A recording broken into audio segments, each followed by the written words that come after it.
சீனு, நீ போன விஷயம் என்னாச்சு? அந்த மோட்டார் மெக்கானிக் சுரேஷ் அவன் வேலை பார்க்குற இடம், வீடு, அவன் எப்பவுமே போற சில இடங்கள், இப்படி எல்லா இடத்துலையும் தேடி பார்த்துட்டேன். அவனை எங்கேயுமே பார்க்க முடியல மாயா. ஃபோன் பண்ணாலும் அவன் ஃபோன் சுவிட்ச் ஆஃப்னு வருது. எனக்கு என்னமோ அவன் தலைமறைவாயிட்டானோன்னு தோணுது மாயா. அப்படியா? சரி, இருக்கட்டும், பார்த்துக்கலாம்.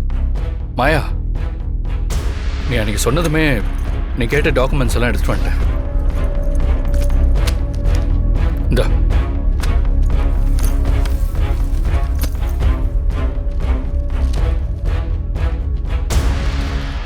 மாயா, ஃப்ரெண்டு டெலிகாம்ல வேலை பார்க்கறால, அவகிட்ட சொல்லி அந்த கான்ட்ராக்டோட நம்பரை ட்ரேஸ் பண்ண சொல்லியிருந்தல, அந்த ஆளோட ஃபோன் கால் லிஸ்ட் எல்லாம் நான் எடுத்துட்டேன். கதிர், அது கூட.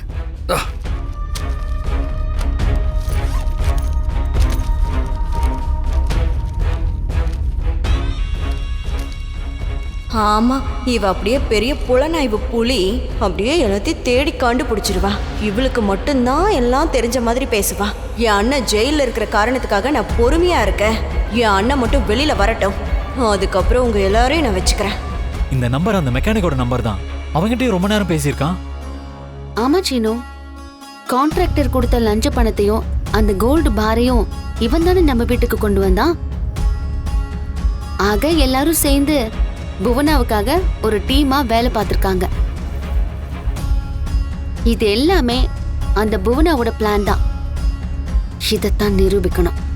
அந்த மோட்டார் மெக்கானிக்கை பிடிச்சா போதும், உண்மை எல்லாத்தையும் வாங்கிடலாம். அதனால தானே அவனை தலைமறைவா இருக்க வச்சிருக்காங்க. அவன் எப்படி இருந்தாலும் கோர்ட்டுக்கு வந்துதான் ஆகணும். அங்க வச்சு அவனை நானே விசாரிக்கிறேன். அம்மா மாயா, அப்புறம் அதுல இந்த இன்ஜினியரை விட்டுட்டியே? விடல சித்தப்பா, அவன் கட்டிடம் ஸ்ட்ராங்கா இருக்குன்னு அவன் சர்டிபிகேட் கொடுத்திருக்கான். பெரியம்மா அவனை மிரட்டினதுனாலதான் அந்த சர்டிபிகேட் கொடுத்ததா வாக்குமூலமும் கொடுத்திருக்கான். ஆக அவனையும் நம்ம கொஞ்சம் விசாரிக்க வேண்டியிருக்கு. உங்க பேரு? டாக்டர் செல்வம். உங்க மனைவி பேர் என்ன? யுவரான, எதிர்த்தரப்பு வக்கீல் கேட்கிற கேள்வி இந்த வழக்குக்கு தேவையில்லாதது யுவரான. பொறுங்க பிபி சார், விசாரணையோட முடிவுல இந்த கேள்வி தேவை இருக்கா இல்லையாங்கிறது தெரிய வரும். Objection over ruled.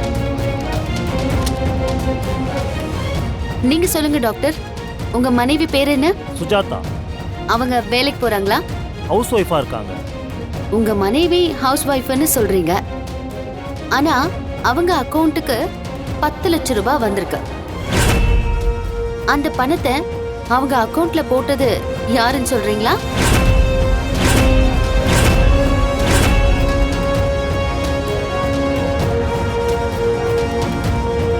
அது அது அவங்க அப்பா வீட்ல இருந்து போட்டிருக்காங்க. அப்படியா? டாக்டர், உங்க மாமனார் பேர் என்ன? மருதகாளி. ஆனா முத்துங்கிற பேர்ல இருந்து தான் உங்க மனைவியோட அக்கவுண்ட்டுக்கு அந்த பணம் டிரான்ஸ்ஃபர் ஆயிருக்கு. அந்த முத்து இதோ இருக்காரே, மாங்க் பில்டர்ஸ் கன்ஸ்ட்ரக்ஷனுடைய முதலாளி.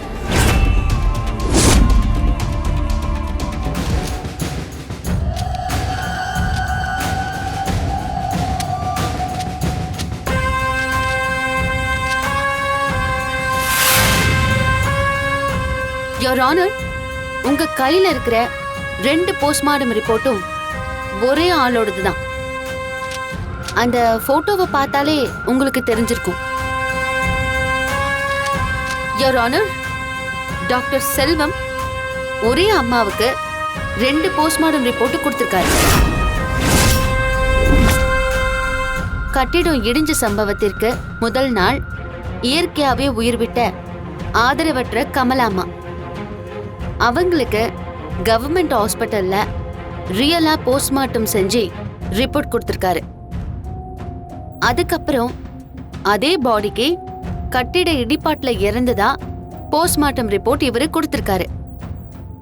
இதுல ஏதோ உண்மையான ரிப்போர்ட்னு டாக்டருக்கு தான் வெளிச்சம். யுவர் ஆனர், யுவர் ஆனர், கமலாமா ஒரு அனாதை.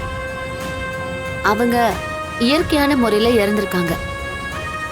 அவங்களோட பாடியை வாங்க உறவினர்கள் யாரும் வராததுனால அரசாங்க சட்டத்தின்படி அவங்களுக்கு போஸ்ட்மார்டம் பண்ணி இந்த டாக்டர் செல்வம் இயற்கை மரணம்னு ரிப்போர்ட் கொடுத்திருக்காரு.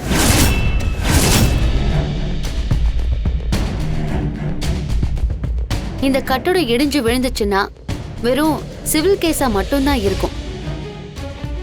எனது கட்சிக்காரர்களான ரகுராம் ஜானகிக்கு கடுமையான தண்டனை வாங்கி கொடுக்கணும்னு வெறும் சிவில் கேஸா இருக்கிற இந்த கேஸை கிரிமினல் கேஸா மாத்த மெடிக்கல் காலேஜுக்கு ரிசர்ச்சுக்கு போக வேண்டிய கமலம்மாவோட பாடியை வாங்கி அதை வாழை இலக்கட்டுல கட்டி எடுத்துட்டு வந்து கட்டடத்துக்குள்ள போட்டு கட்டிட இடிபாட்டுல இறந்ததா ஃபேப்ரிகேட் பண்ணிருக்காங்க.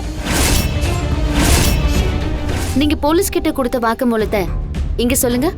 இங்க நிக்கிற ரகுராமும் ஜானகியும் கவர்மெண்ட் கேண்டீன் கட்டிடத்தை இன்ஸ்பெக்ஷன் பண்ணி கட்டடம் நல்லா ஸ்ட்ராங்கா இருக்குன்னு ரிப்போர்ட் கொடுக்க சொல்லி என்னை மிரட்டினாங்க.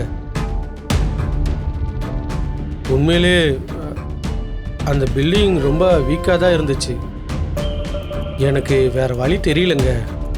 அதனால தான் அவங்க கேட்டுக்கிட்ட மாதிரியே பில்டிங் நல்லா ஸ்ட்ராங்காக இருக்கிறதா நான் சர்டிஃபிகேட் கொடுத்தேன்.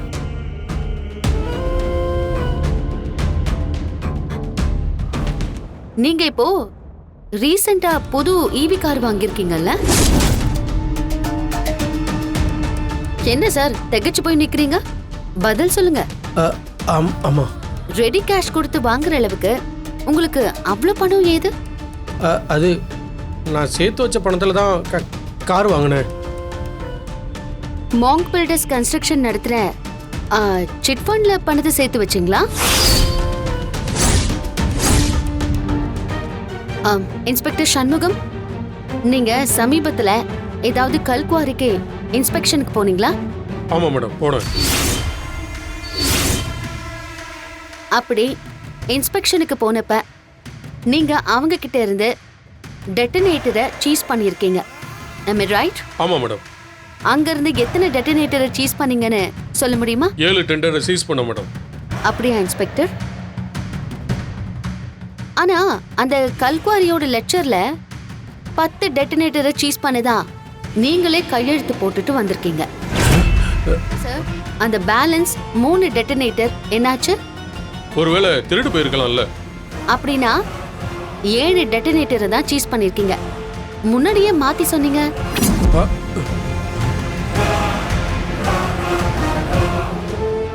யுவர் ஆனர், அந்த 3 டெட்டனேட்டரை இன்ஸ்பெக்டர் கேண்டீன் கட்டிடத்தை இடிக்கிறதுக்காக கொடுத்திருக்காரு.